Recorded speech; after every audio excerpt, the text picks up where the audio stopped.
Good evening. Mustafa, I want you to sit right over here. Sit right over here, Mustafa. Because I know as I do this material here, once you do it 3 times, it's yours, you know? So I want you to be close to me. I want you to look at someone on your right and left, shake their hands and say, I'm doing better than good and better than most. Let's do that right quick, please.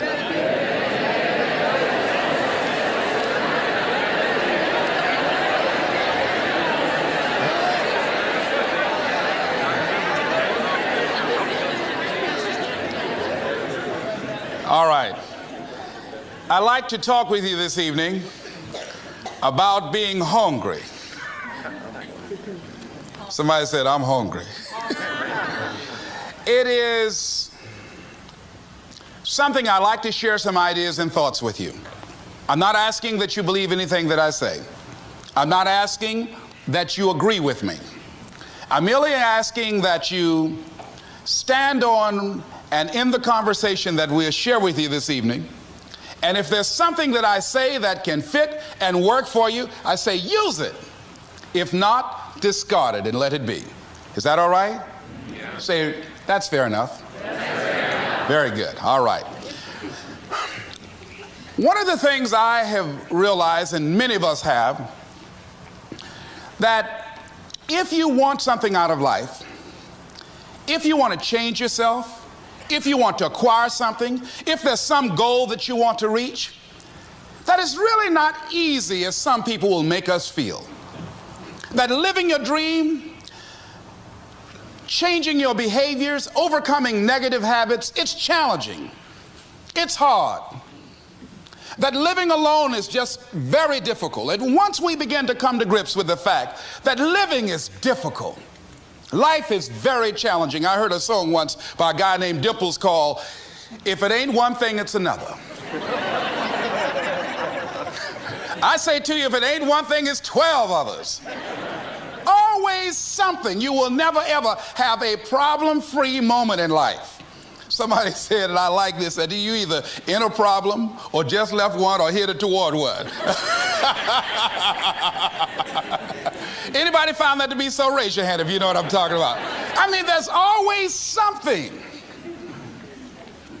So how do we begin to nurture that hunger? What are the characteristics or the qualities of people that are hungry? What will it take for me to get some of the things that I want? And being hungry for those things. Number one, you've got to work on yourself. It's very important that you engage in an ongoing process to develop you. Spend more time on yourself than what you've been spending. It's very important. You owe that to yourself. I was reading a book by Og Mandino called The University of Success. Read one line, gave me a chill. I didn't have to read anything else in the book. He said, many of us never realize our greatness because we become sidetracked by secondary activity. We spread ourselves too thin, don't know how to say no. And we find ourselves doing all kinds of things and never ever have time to do those things that we need to do to work on ourselves. And then there goes a second, there goes another second, there goes another second, and we can't stop and hold time. And before you know it, you wake up one day and you're behind on your dreams and your bills.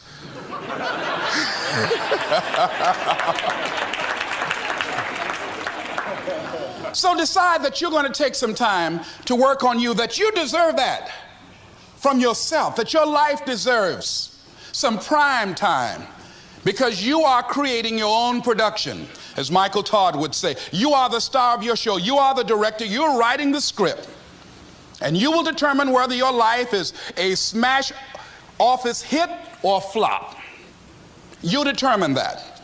Working on yourself, talking to yourself. That's so very important. Overcoming the negative conversation, that inner dialogue that's going on all the time, even when you don't want it to be there. You can't stop yourself right now from thinking. You can't do it. It's going on. And so learning how to empower yourself, part of doing that is standing up to yourself. You've got to stand up inside yourself sometimes and say, shut up. You've got to do this. I was going to give a presentation, and this voice inside of me saying, you can't do this. You don't have everything it takes. I shut up. I am behind on my bills and you're telling me what I can't do. I have got to do it. You'll get scared sometimes. Your mind will go blank on you. Some people you will allow to unnerve you. And you wonder, what's wrong with me? I'm not crazy. That's why you've got to learn to make a conscious, deliberate, determined effort to stand up inside yourself. Working on yourself, watching that inner dialogue, it will determine the quality of your life. I don't believe this. I know this. I've had a challenge of losing weight. I'm walking through the airport, this voice say, why don't you have some M&M peanuts? No!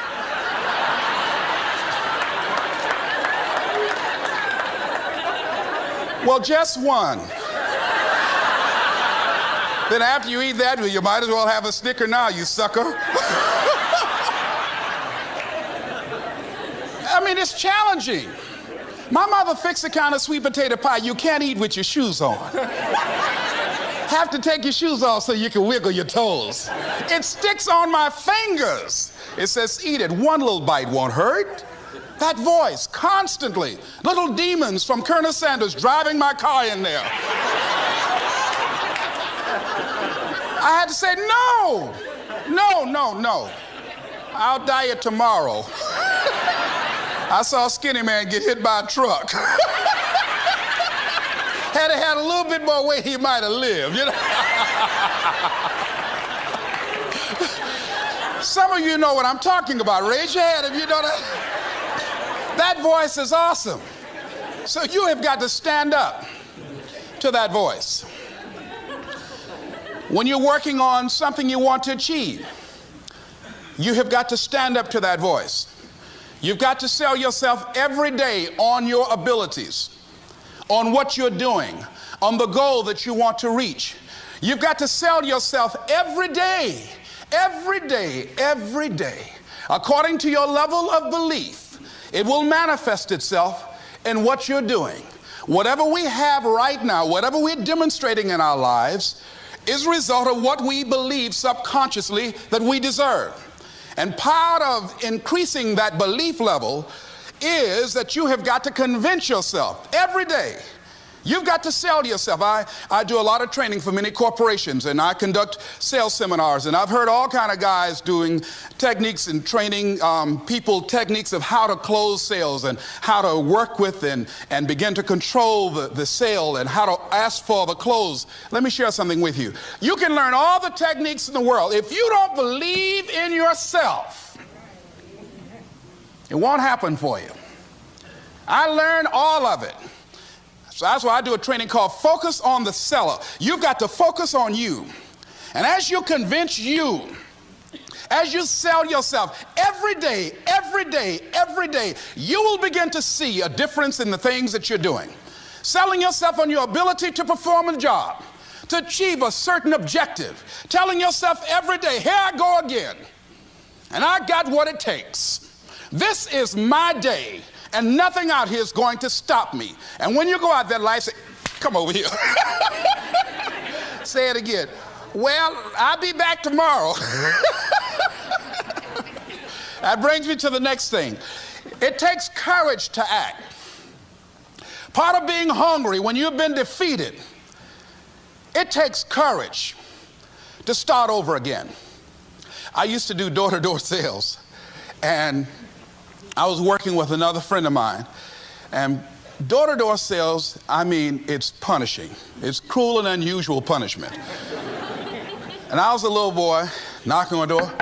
Hello, would you like to buy a nice working television set? No money down? No! Bam! They slammed the door in your face. And the friend of mine that was working with me, they slammed the door in his face, and I looked back, and he was going to the car. He said, I can't do this. And he sat down in the car, and he said, you go ahead, I'll be here when you get back. Now, he had a mother and father to take care of him. My mother was ill. I am adopted. I was hungry. I had to go on. I learned something about myself. That when you step into your fears, somebody said, it was Winston Churchill, he said that courage is going from failure to failure without losing enthusiasm. When you step into your fears and continue to push yourself to go on, something happens for you. It will enable you to transcend yourself. I went to the next store. You like to buy a nice working television? No! Bam! Went to the next store. No! Bam! After a while, I no longer took it personal.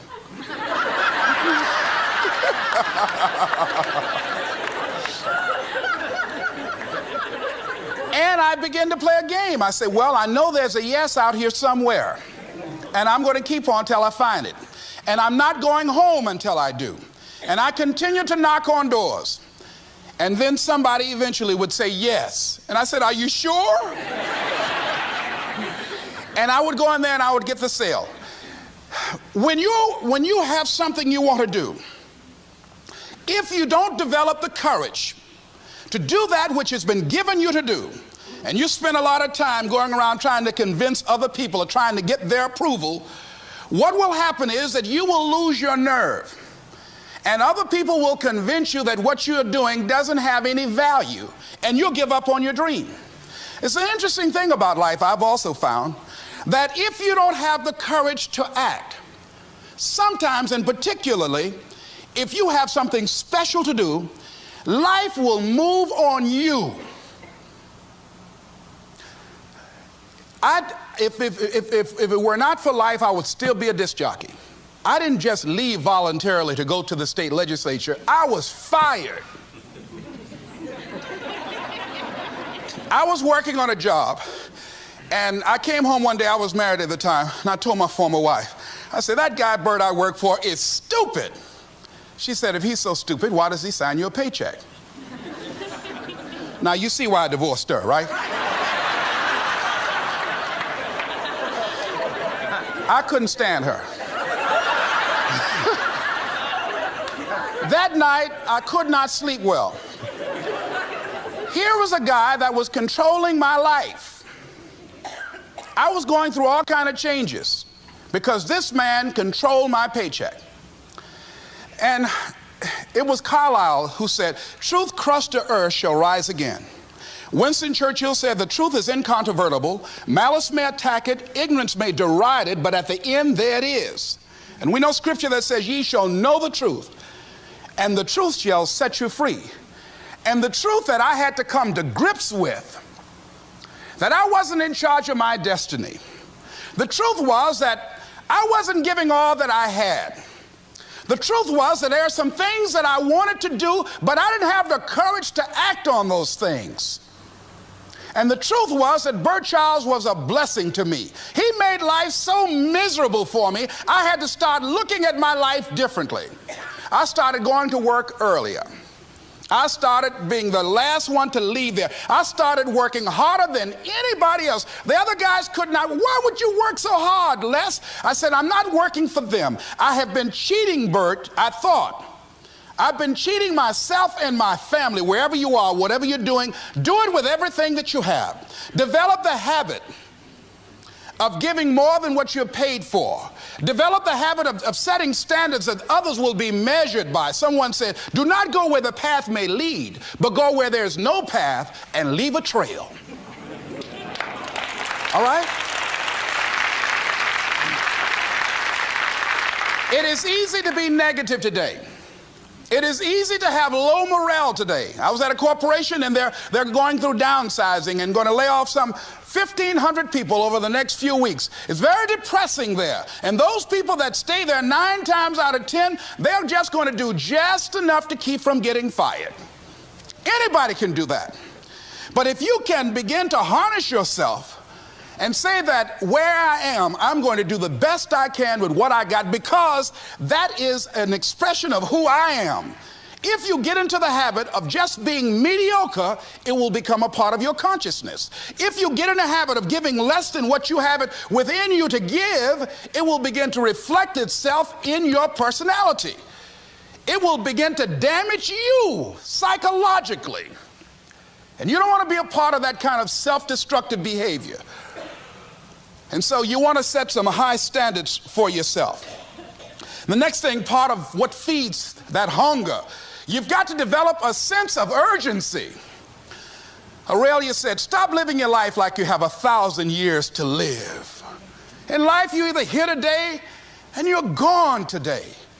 If there's something that you want to do and you can't do it all at one time, do just a little bit of it. I like what Robert Schuller says. He said, by the yard it's hard, but inch by inch, anything is a cinch. Do just a little bit of it. A friend of mine, Bobby Kerr, used to be a roommate. Bobby wanted to go into the area of public relations. He loved working with the public. Young lady he wanted to marry named Clarice. Bobby was a great procrastinator. Pretty soon the job where Bobby worked, they transferred him to another location. He went out to celebrate with the people on that new job site. And Bobby suffered a massive heart attack and died. Bobby didn't drink and didn't smoke, was under 40, and he died. Ask your question, how much time do you have left? How much time do you have left? When you start thinking about that, we don't know. We don't know. Bobby took all the greatness and all of the talent and all of his abilities to his grave with him. One of the things he could have put in parentheses under his name, he didn't use all his stuff. And most of us do that. Most of us don't use the stuff that we have brought into the universe. And we want to make a conscious, deliberate, determined effort to start living life with a sense of urgency and using what we've got. Using ourselves up, sharing what we brought into the universe to share. Because if we don't, nobody else will. Stop wasting valuable time, knowing that if we begin to live our lives as if each day were our last, our lives will take on a whole new meaning. It take on a whole new expression, valuing each moment that we are blessed with. The next thing that begins to nurture that hunger, honor yourself as your word. Don't give your word out lightly. When you throw your word out there and you don't honor it, it makes a statement about you. If you decide to maintain a sense of integrity with yourself, that if I speak it, I'm going to live it. It's who I am. And I'm going to be very cautious in how I give my word to others, and most of all with the commitments that I make to myself, because I want my life to reflect my words and honoring who I am and what I express. Another challenging area in terms of nurturing and developing that hunger in yourself is learning the art of becoming single-minded. Learning how to concentrate. Learning how to focus in. And you'll be surprised at the things that you're able to do. When you learn how to block things out, when you learn how to keep thine eyes single, you'll be surprised at the ideas that will come to you, of the people that you'll be able to attract, of the opportunities that you'll be able to see. You'll begin to see things that have been standing there looking you in the face, say, I can't believe this has been here all this time. Here's a habit that I do. Maybe it might be of some value to you. I get up in the morning and I start writing what great ideas that I can think of today that can improve me and that will enable me to reach my goal. And I just let my mind flow. Sometimes I write 15, 20 ideas. Some days it's more difficult than others. One idea can change your life. One idea can turn your life around. Deciding that you're going to focus to develop your skills. A guy was the new owner of a baseball team that was in the basement of the league when he took it over. He went to the pitcher and he said, what is your best throw? And he said, well, I got a good curveball and I've got a good fastball. And he went on talking about his different throws. He said, but tell me this, what is your best throw? He thought for a moment. He said, I've got a good fastball. He said, that's all I want you to work on. Nothing else. Just develop your fastball. The next year, they went to the World Series. Most people don't know where their fastball is. Most people go through life never discovering what their talents are. Most people never develop their talents. They have skills and abilities, but if you don't nurture them, if you don't develop them, they will never serve you. Your gifts can take you many places if you develop your gifts. Most of us don't like to do those things that come easy to us. I've always loved to talk to people. I decided, taking this advice, to develop my skills as a speaker. And my gift has developed and it's taken me many places. You have something that you brought to the universe, and that if you decide that my life deserves my developing this, what I do well, and becoming the best at it, and mastering myself, and seeing what I have within me, if you decide to drop your buckets where you are and develop your gifts, I grant you, you'll never ever be without. I grant you that your gifts will take you places that will literally amaze you. I grant you that if you begin to work to develop your gifts, you'll develop a strong sense of happiness. You'll get a larger vision of yourself, because part of beginning to get a larger vision of yourself, all of us need some area of our lives where we can have a feeling of competence. That people know when they think about this area, that's something you do. That you eat and sleep that, and that you do that, and people know it, and you know it, and you know that you know this. If you don't know anything else, you know this. Can you tell I know what I'm doing? Oh, hello. You know this. So you've got to work on it. When other folk are having a good time, you've got to have the strength of character to concentrate, to read, to digest information. If you decide in any particular area that you're concerned about to make a conscious, deliberate, determined effort to read one book a month in that area, in 5 years, you'll be among the top 5% experts in the world. I read a minimum of 2 books a week. The average American reads only 1 book a year. If you decide that area that you love, that you are going to master that particular area, in this era of accelerated change, overwhelming complexity, and tremendous competition, as you begin to develop and expand your skills and your talents and your vision of yourself, you will always be in control of your destiny. The next thing is, whatever it is that you want to do, you want to do it massively. I have a friend who was telling me that his sales were down. I said, well, how many phone calls you make a day? He said, 25. I said, double them. Make 50 or 75 or 100. He said, oh man, that's just too much. I said, what do you mean too much? You behind on your bills? You're talking about too much? You know one way to get back on your feet real quick is to miss 2 car payments? You talking about you're tired? There's no competition out here. Decide that you're going to push yourself. Most people won't do that. Most people give up on themselves easily. You know the human spirit is powerful. There's nothing as powerful. It's hard to kill the human spirit. They asked Benjamin Disraeli, a man who became the head of a country at a time when Jews were not allowed out after 10 o'clock. They said, how did you do it? How do you achieve it against such great odds? He said, nothing can resist the will of a people that will stake even their existence on the extent of their purpose for good. That when you have a made-up mind, when you decide that you want to do something, I was reading something the other day, he said, the power to hold on in spite of everything, the power to endure, this is the winner's quality. The hunger, the ability to face defeat again and again without giving up. This is a winner's quality. You have that quality within you. When you're hungry, you don't care about the facts. You don't care about the odds.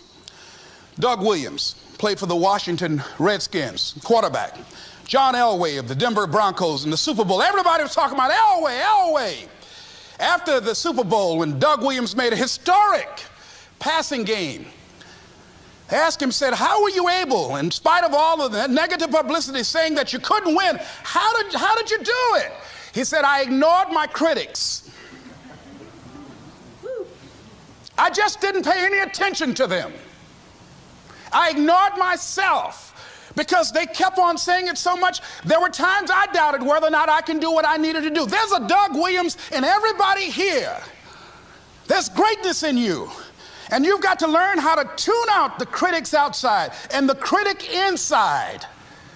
And since I'm going to do this, I'm going to harness my will. And I'm not going to let anything stop me. I deserve this. I'm going to do it until. And this friend, I told him, said, start increasing your calls. I said, I make 100 calls a day. I got a callus in my ear. My ear is kind of dark. You can't see it, but it's there.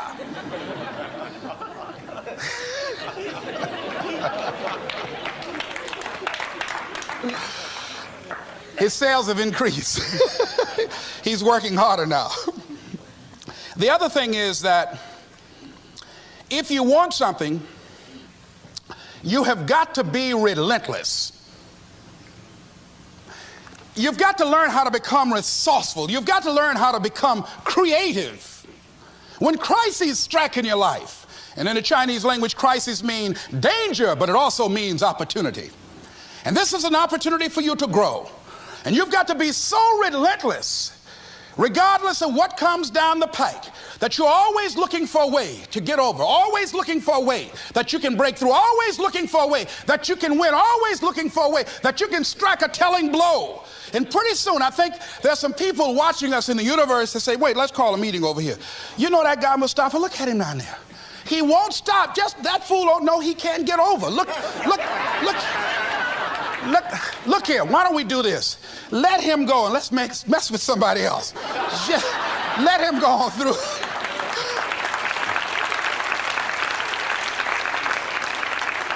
Life will just get tired of whipping you sometimes. And just say, let's just let this one go. I believe this. Now, no one has told me this, but I just kept on kicking. I didn't have sense enough to stop. I was intelligently ignorant. I didn't know what I couldn't do.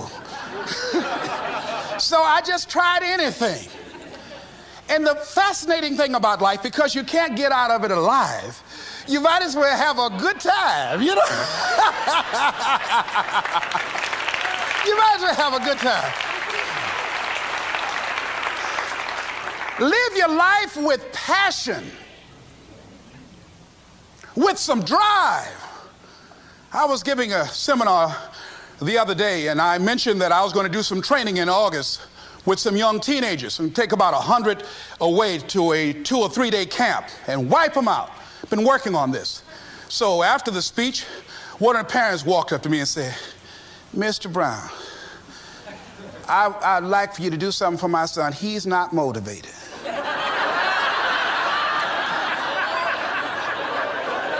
I said, I wonder why.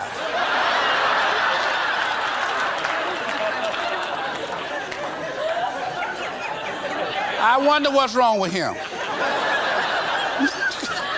He had no fire whatsoever. See, what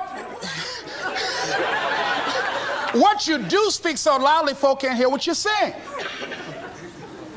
And so if you don't have any fire, you know, you've got to watch the people, the relationships that you develop. Have people of kindred mindsets.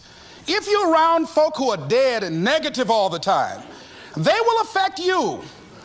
You want people that are around you that have smiles on their faces, looking good. I was telling a group last week, Abraham Lincoln refused to hire a guy because of his face. They said, but the guy can't help it. He said, anybody over 30 is responsible for their face. If you have some depressing face looking at you every day, it affects your blood pressure. Keep these dead faces away from you. It's contagious. This is serious.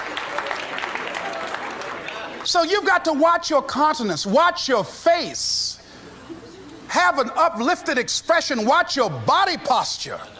All of these things affect you psychically. You've got to be the kind of person that you are fearless. Fearless. Folk leave fearless people alone. There's some people walk through a neighborhood and every dog in the neighborhood would bark at them.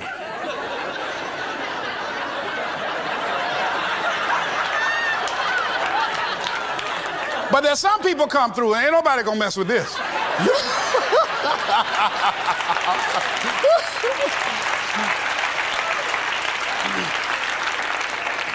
You are unstoppable. And because you are unstoppable, because you've got power that you haven't even begun to use yet, you owe it to yourself to release your brakes. How many of you have the experience of pulling out of your driveway and you mashed on the accelerator and the car was just going, and couldn't move, and you mashed harder and it couldn't move, and then you discovered you had your emergency brakes on. And then you release those emergency brakes and it goes, choo! Have you ever had that experience before? Most of us go through life with our brakes on, holding back, not giving all that we have, not sharing all of ourselves. Most of us go to our graves still holding on rather than releasing it. What are some of those things that keep us from releasing it? Because of past experiences, past defeats, past pain. We look back, well, it didn't work out then. It probably won't work out now. Many people get confused their performances with who they are. I was reading Pat Riley, the coach of the Los Angeles Lakers.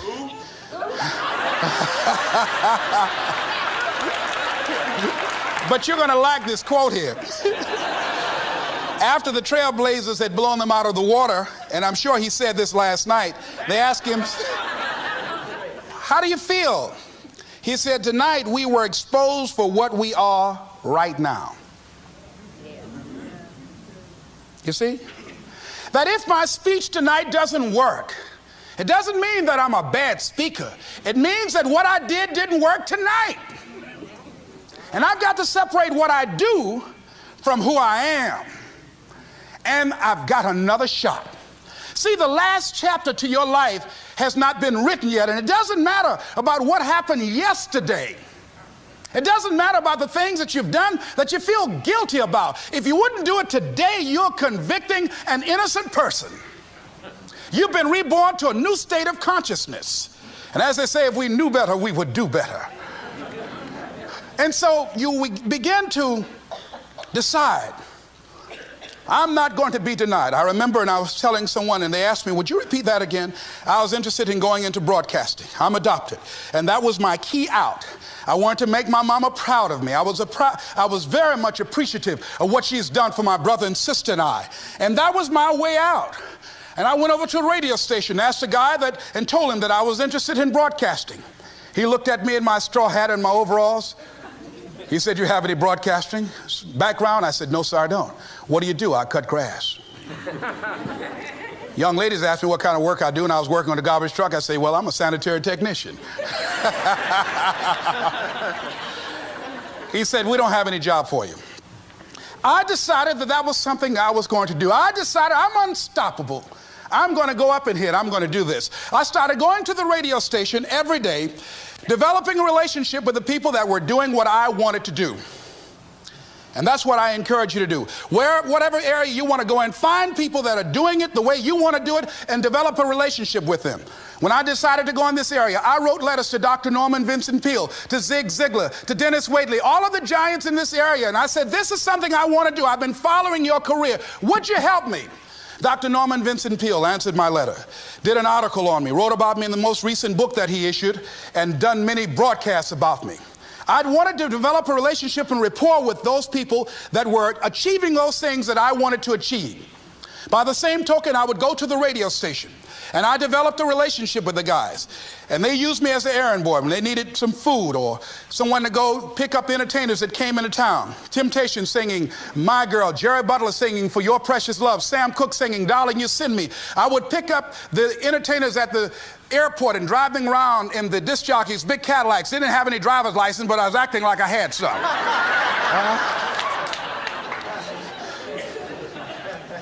Every day I used to go home and work on my communication skills, developing myself. It was Whitney Young. He said, it's better to be prepared for an opportunity and not have one than to have an opportunity and not be prepared. Start working and developing yourself now and prepare yourself for what it is that you want, because you expect to get it. And when the disc jockeys were in the control room, I would go in and watch them and develop a trust level, and they would let me stay, and I would watch and observe them working the controls. When you want something out of life, don't worry about how you're going to get it. How is none of your business. The most difficult thing it is to hold the vision. It's to hold the vision. So there I was at the radio station. A guy was on the air and he started to drink by the name of Rock. I was outside the window looking at him and watching. Hungry and ready, saying, drink, Rock, drink. Pretty soon the phone rang. It was the general manager. I said, hello? He said, Les, this is Mr. Klein. I said, I know. He said, Rock can't finish his program. He's slurring his words. I said, I know. Can you work the controls until one of the other disc jockeys come in? Would you call them? I said, yes, sir. I hung the phone up. I said, now he must be thinking I'm crazy. I called my mom and my girlfriend Cassandra. Said, y'all come out on the front porch and turn up the radio. I'm about to come on the air.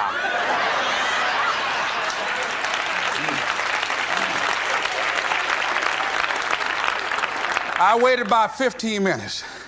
I called him back. I said, Mr. Klein, I can't find nobody. He said, well, why don't you go in there and work the controls until they get there? And don't say nothing here. I said, yes, sir. I couldn't wait to sit down at that turntable, Mustafa. I said, look out, this is me, LB, Triple P, Les Brown, your platter playing Papa. There were none before me, and there will be none after me. Therefore, that makes me the one and only. Young and single and love to mingle, certified, bona fide, and indubitably qualified to bring you satisfaction and a whole lot of action. Look out, baby, I'm your love man. I was hungry.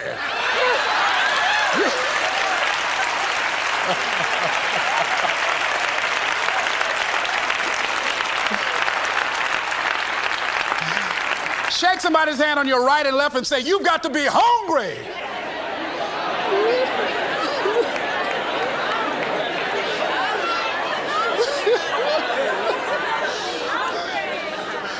Well, y'all something else. You hear me?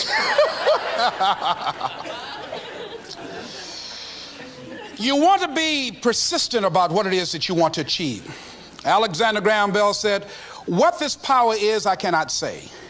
All I know is that it exists, and it becomes available only when a man or a woman is in that state of mind in which he or she knows exactly what he or she wants and is fully determined not to quit until they find it. When our children are learning how to walk, how many times will your baby attempt to walk and fall and you just say, just sit down, don't try anymore, you've fallen 20 times. Just sit down somewhere, busting your lip and everything, getting in folks' way. When will a baby walk? It will walk when it walks. That's when it will walk. Les, when will you be known nationally as the motivator? I will be known when I'm known. That's when I'll be known. Don't get caught up in, well, I've tried it 4 or 5 times and things didn't work out.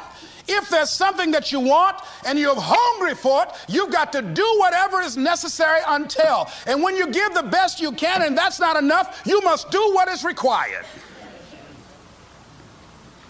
And don't give up on yourself. Don't throw the towel in so quickly. Many people give up on the 1-yard line, where if they have the determination just to keep on knocking. It's a funny thing about life.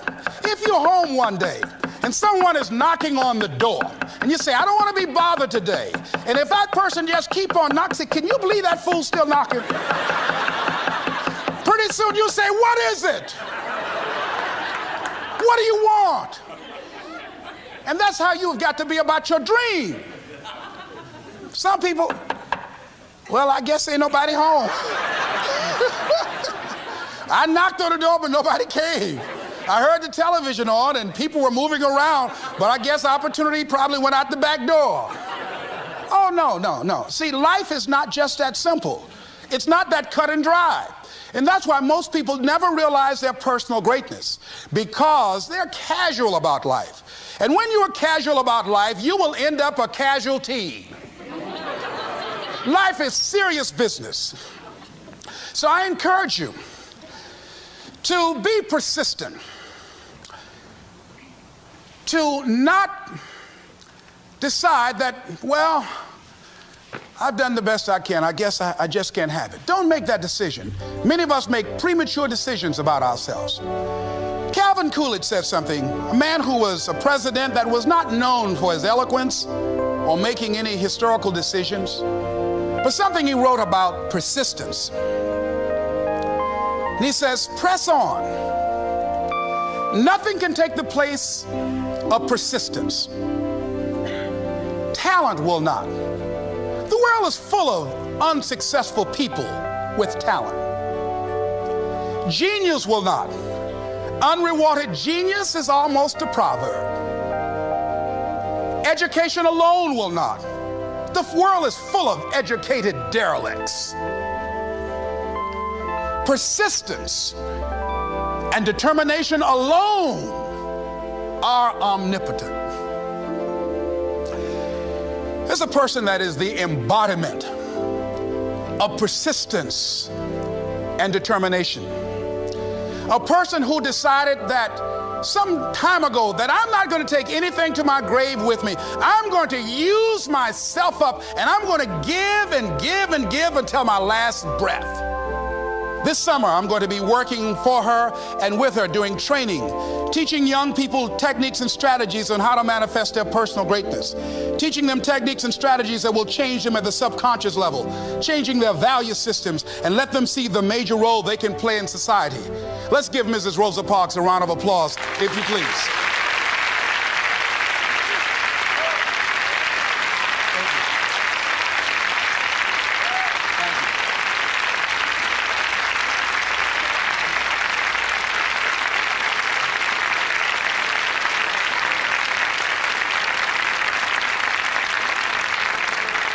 Here we are in the presence of greatness. Mrs. Parks, people over here couldn't see you. Would you come up? Could you? She's such a beautiful person.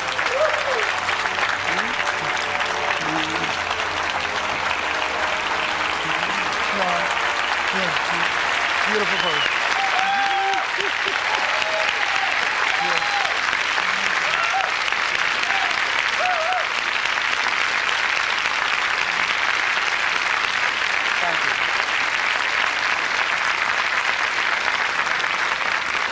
I encourage you to see Mrs. Parks and Mrs. Elaine Steele about the Rosa and Raymond Parks Institute for Self-Development. If you're interested in your children participating in that, they have some information over here to share with you.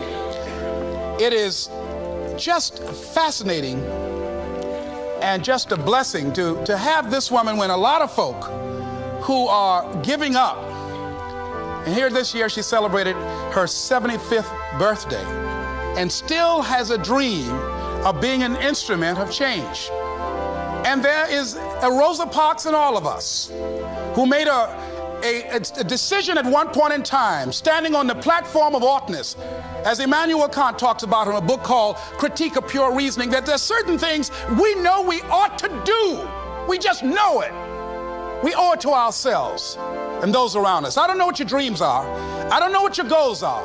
But let me leave this with you. Mine is to be the best son that I can to my mother.